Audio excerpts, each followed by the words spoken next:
بہت عرصہ پہلے کی بات ہے۔ ندی کے کنارے ایک مچھوارا رہتا تھا۔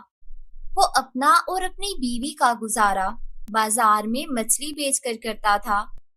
ایک دن مچھوارے کو راستے میں ایک چھوٹے سے گڑھے میں ایک چھوٹی سی مچھلی پھنسی ہوئی دکھائی دی۔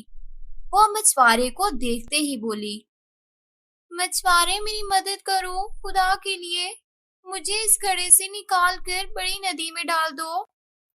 مچھوارے کو مچھلی پر رحم آ گیا، تب اس نے اسے گڑھے سے نکال کر ندی میں ڈال دیا۔ اس طرح وہ دونوں سچے دوست بن گئے۔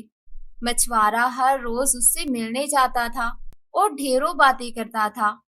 ایک دن اس کی بیوی اس سے بولی، سنیے جی، مجھے لگتا ہے کہ وہ مچھلی ضرور کوئی پری یا غیر مرئی قوتوں کی مالک ہے۔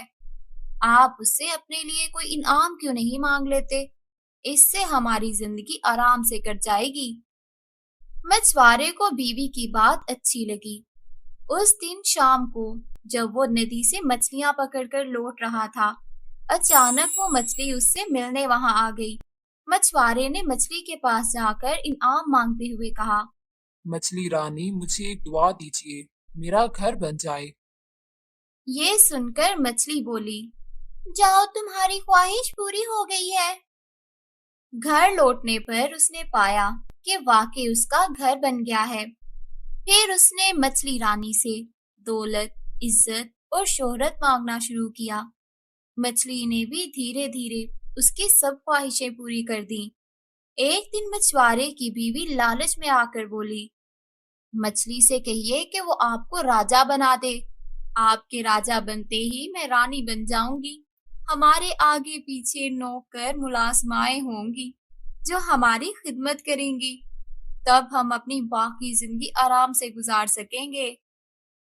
مرتا کیا نہ کرتا۔ ایک بار پھر مچھوارے نے ندی کی طرف جا کر مچھلی کے سامنے اپنی خواہش ظاہر کی۔ اس کی باتیں سن کر مچھلی غصہ ہو کر بولی، مچھوارے، اب تم لالچی ہو گئے ہو، میری رحم دلی کا غلط استعمال کر رہے ہو۔ تمہیں اس کا انجام بھگتنا پڑے گا۔ جاؤ، میں ابھی تم سے اپنی سب چیزیں واپس لیتی ہوں۔ اس طرح مچھلی کی بد دعا سے مچھوارا ایک بار پھر غریب بن گیا۔ تو بچوں، اس بات سے ہمیں یہ سبق ملتا ہے کہ لالچ کا پھل ہمیشہ برا ہوتا ہے۔